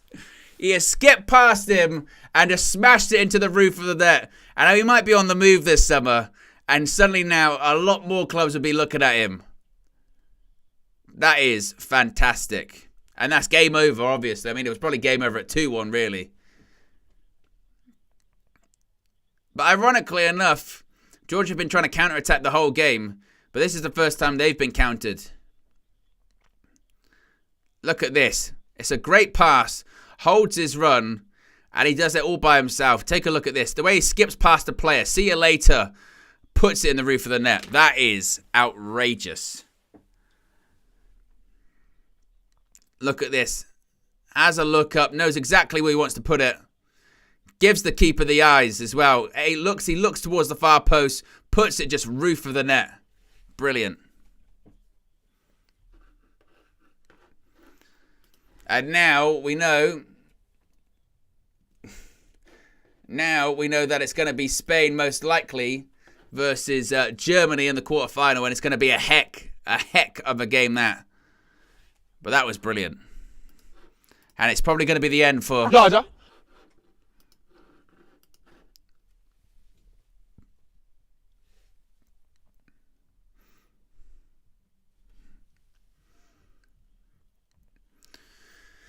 And now it's a case of 40 minutes left to play. And it might just be Spain keeping a lot of possession, I think. To be fair, though, with Georgia, what you will say is they have been really, really, they've given everything. They won't be able to, they'll be able to hold their heads up high, certainly. But that's the point that we've spoken about a few minutes ago, wasn't it? With Williams and just about that that Spanish side. We mentioned the word balance.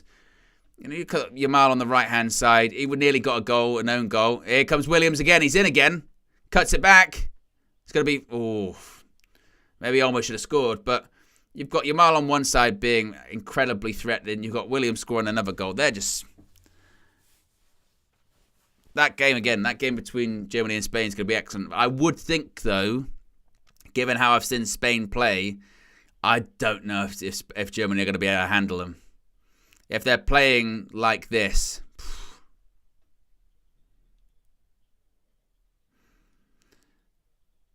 But it'll be interesting to see again what Nagelsmann has for him.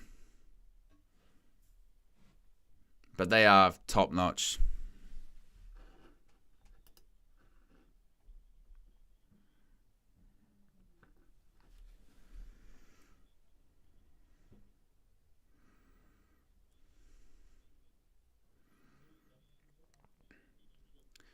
Looks like they're going to try and make another sub, or another couple of subs. That Williams' first goal of the tournament, I think it is.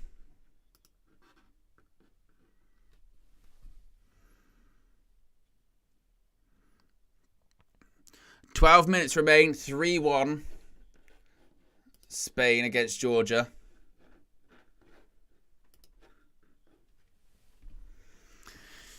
Show says Germany can get Spain on the counter there, especially with Musiala, but Fulkrug had to start instead of Havertz. Well, that'll be the interesting thing to see. Do Germany just go, look, in our games we've had a lot of the ball, but Spain are going to dominate the ball, so we're just going to sit off, we're going to hit them on the counter-attack? Or does Nagelsmann go, no, I'm going to stick to my principles, we're going to try and keep the ball as much as we can? I think he would be wise to sort of swallow his pride a little bit, try and hit him on the counter-attack like you say. But that'll be a really interesting clash, that one.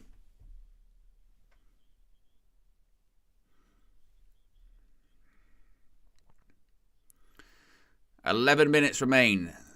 Spain 3, Georgia 1. course, if you are just tuning in, England are through after that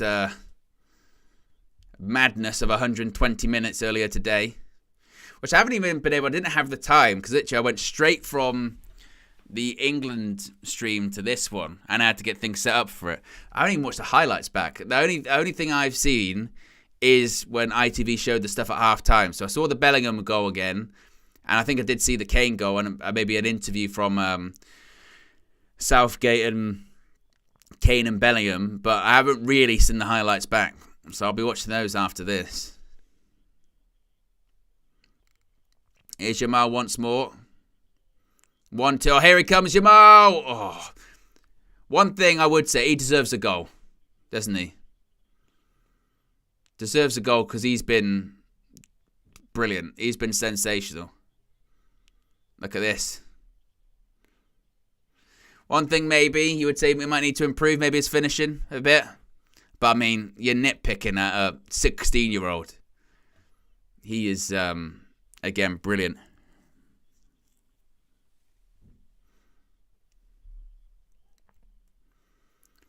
I can't believe Jesus Navas is still playing, let alone at international level.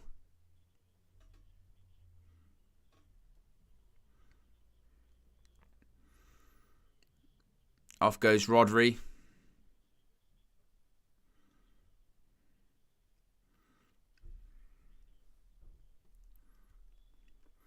Going to be a corner.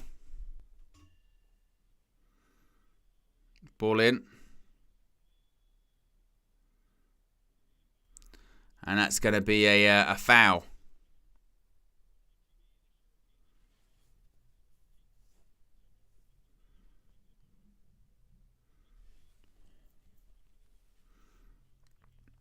France versus Belgium tomorrow. I think France go through. Austria versus Turkey. Always the games tomorrow, actually. France versus Belgium and Portugal versus Slovenia. I mean, Portugal, if they go out to Slovenia, that would be shocking, wouldn't it? France versus Belgium. I mean, France probably win it. You never know. And then you've got Romania versus Netherlands. You would think the Netherlands go through. Austria versus Turkey. Austria go through. Is Jamal, is this going to be the moment? Puts it wide. Yeah, maybe it is finishing. Maybe it is the finishing that's going to kind of mess him up.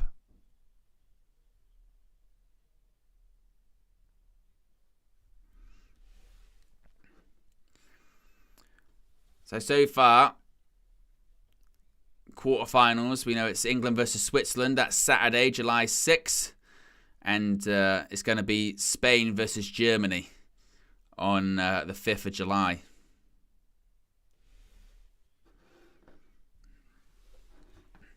Do you know it's so wild, isn't it? Olmo. Oh, it's brilliant. That is outrageous. Again, some of the goals that Spain have scored this evening have been outrageous. Dani Olmo has just passed that ball into the back of the net. And this is what we were saying was kind of coming, really. But take a look at this goal. This is brilliant. And if you are Germany, be very, very afraid.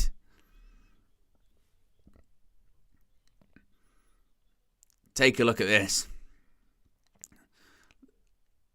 I mean, they can't really clear their lines. Look at that touch. Oh, what a touch. Look at that. I mean, the goalkeeper has been brilliant for Georgia. He can do nothing about that. Just a little touch inside, pass it, bottom corner, boom. 4-1. This is the best angle. Look at that. Just bends it outside the post. And just kind of curls in 4-1.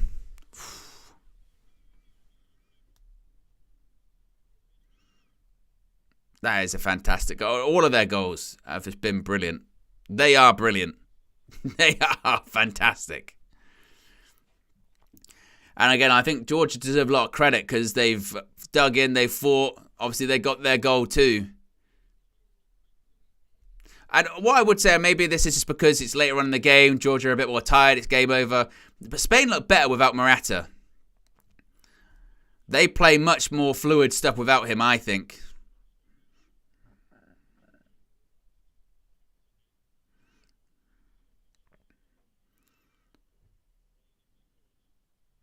Goes all the way back to the goalkeeper. And to be fair, when you do look at, again, the stats of this game, it has been coming. I mean, talk about domination. It has been, they've had 78% possession. And in that, this is, again, the difference between Spain and England. There's a lot. But the difference between Spain and England, they've had 78% possession. They've had 31 shots in this game. 31. 12 shots on target. That's how you get 4 goals. They should probably have way more. 31 shots. 12 on target. England, we had to get to 97 minutes to get 1. Here's Williams again. Yazabal. I mean, they'll be looking for Yamal. Well, here's Navas. That's terrible. That's awful.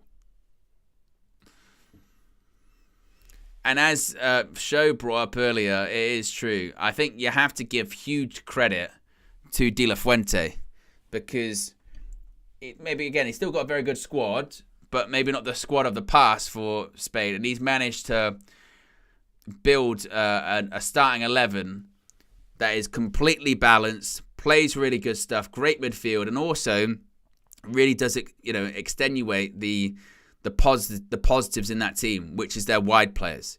Williams and Yamal are so threatening, and he has been able to create a system which everything goes to them. The midfielders can play through the middle, and they can put it out wide, and they get him a lot of the ball.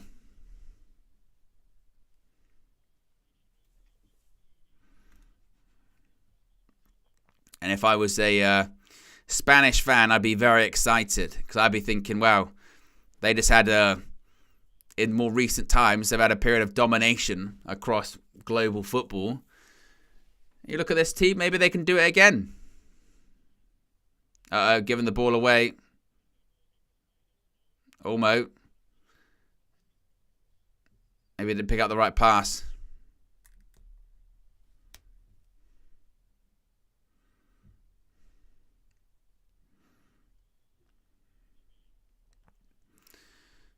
Is it going to maybe be one last goal for Georgia? Maybe.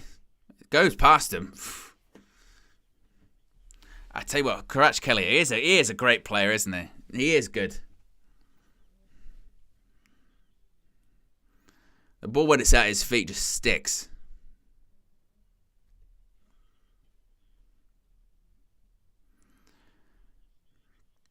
Ball in. Headed over the bar. All right, it's a quarter ball.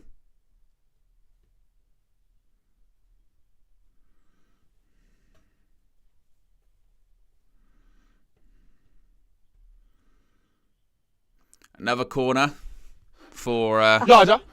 I mean, I've got to make the most of it because I'm not going to be able to press it that much more in the tournament, am I? They're going to be gone.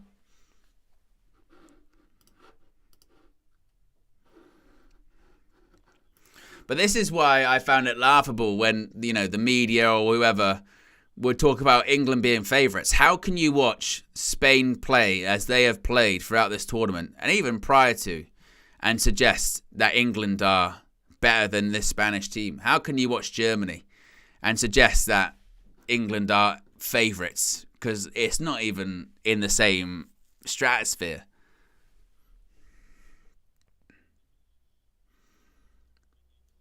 But we know 2 of the favourites, Germany and Spain, one of them is going to be going in the next round.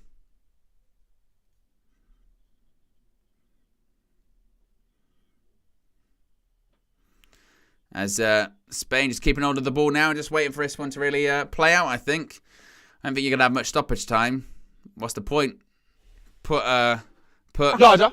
out of their misery.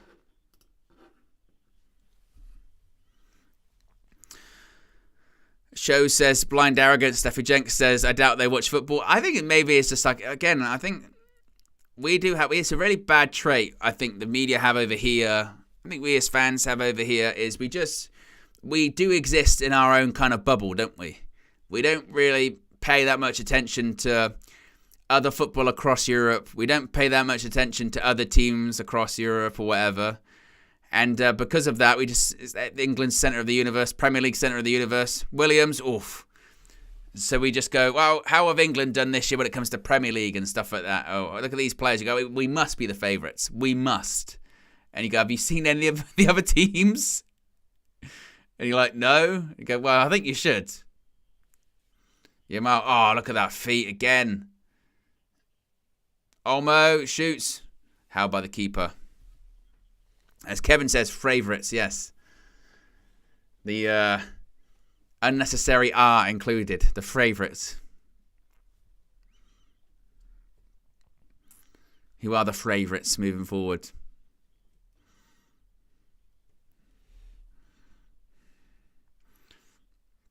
As we're into the 90th minute, 3 minutes of stoppage time being added on. Oh, look at that. It's a madness. It's a madness from Superstar Nathan Joseph. I told you he's a superstar. I told you he's a gift giver. That's what he is. Superstar Nathan Joseph. That's what he does, by the way. That's why he's got superstar in his name. That's what it is. Look at that. Superstar Nathan Joseph is given not 5, not 10, not 15, but 20 UV memberships. That's why he's superstar. He does it. He does it here at United View. He does it at on my channel, OWEN Wrestling News 365. That's why he's D'Lo Brown holding the European Championship. He's goated, is what he is.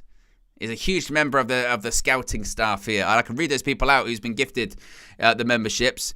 Ridwan, Ahmad Dashan, Byron, Steffi Jenks, Flagy, Wasabi, Silly Goose, Markarian, Firestarter, Glenn, Ishmael, Wayne, Nev, Christe, Janine, DR, Paul, Fish, Evan, and Dylan, all gifted UV memberships thanks to Superstar Nathan Joseph. That's what he does. Yamal.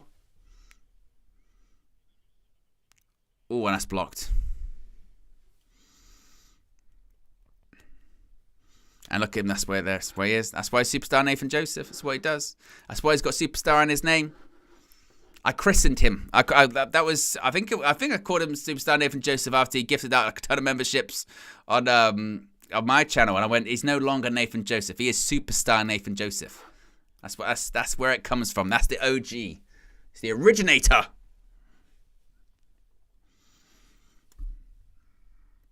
Imagine what it would do if England actually won the tournament. Oh, luckily I don't think you're going to have to do that, Nathan. In fairness, I don't think that one's coming.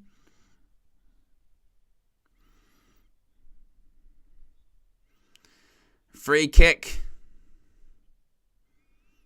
Navas into the box, cuts it back. Oof. Williams goes down. He might be injured here. It was a bit of a nasty fall for him. This would not be good for them. And he looks in a lot of pain.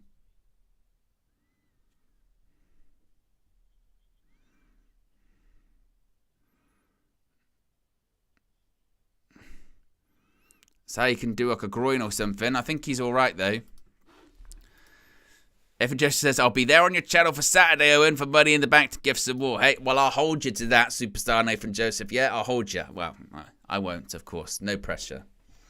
The views and people just being here, interacting, clicking the like button, subscribing is more than enough for me. I appreciate everyone that's tuned in for all of these Euros watch-alongs and on my channel too. And that is game over.